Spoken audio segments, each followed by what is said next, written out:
Сәлем балалар, бүгін 111-ші сабақ. Бірінші тапсырмаға қараңыздар. Көрсетілген бағаларды әр түрлі монеталармен қалай жинақтауға болады деп ендеше көрейік. Бірінші бізде тоқаш тұр, оның бағасы 30 теңге. Бұны және 20-10 теңге қылып осындай монета арқылы жинақтасақ болады 30 теңгені. Келесі алма шырыны 80 теңге. 80 теңге жинақтау үшін бізге 50 теңге, 20 теңге және 10 теңге қажет болады. Келесі банан бізде 70 теңге. 70 теңгені жинақтау үшін 1,50 теңге, 1,20 теңге жеткілікті. Келесі лимон 40 теңге. Оны жинақтау үшін 1,20 теңге, 1,10 теңге, тағы да 1,10 теңгені қоссақ, бізде 40 теңге шығады. Келесі кекс бізде ол 60 теңге тұрады екен. 60 теңгені жинақтау үшін 2,20 теңге, 2,10 теңге қажет болады. Келесі бізде йогурт 50 теңге. Оны жинақтау үшін 2,20 теңге, 1,10 теңге жеткілікті. Келесі бізде қарбыз 100 теңге. Оны жинақтау үшін 2,50 теңге жеткілікті. Одан кейін бізде қызанақ, ол 30 теңге тұрады. 3-10 теңгені қоссақ, бізде 30 теңге шығады. Осылай жинақтасақ болады.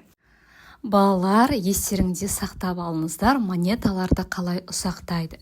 100 теңгені ұсақтағанда 2,50 теңге қылып ұсақтай аламыз. Ал 50 теңгені 2,20 теңге, 1,10 теңге қылып ұсақтай аламыз. Ал 20 теңгені 2,10 теңге қылып ұсақтай аламыз.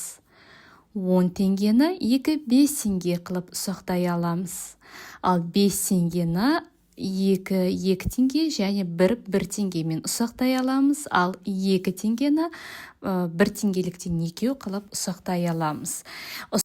Келесі екінші тапсырма 100 теңгені монеталармен ұсақтаудың 2 тәсілін жаз дейді.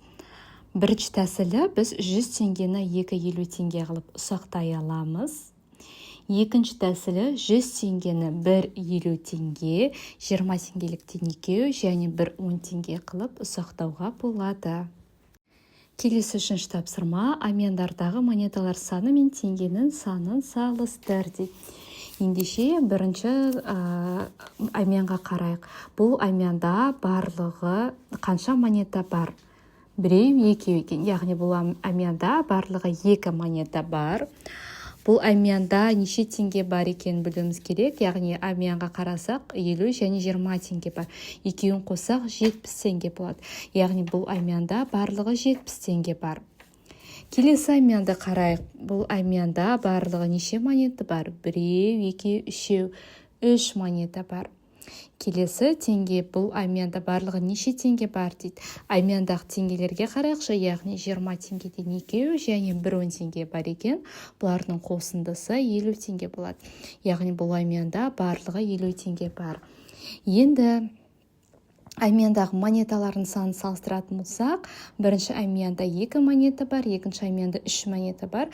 Әрине, екінші әмияндағы монеталардың саны көп, сол үлкен болады. Келесі теңгелерді салыстыратын болсақ, бірінші әмиянда 70 теңге, ал екінші әмиянда 50 теңге. 50 теңге мен 70 теңгені салыстырсақ, әрине 70 теңге үлкен, яғни бірінші әмияндағы теңге көп, үлкен болады екен.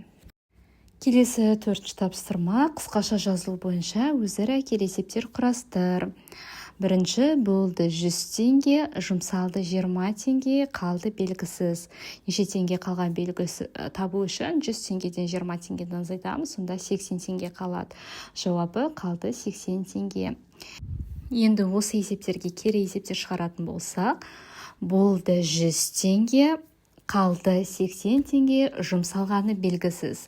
Қанша теңге жұмсалғанын табу үшін біз 100 теңгеден 80 теңгені азайтамыз, сонда 20 теңге қалады. Жауабы жұмсалды 20 теңге. Келесі қанша теңге болғаны белгісіз, жұмсалғаны 20 теңге, қалғаны 80 теңге.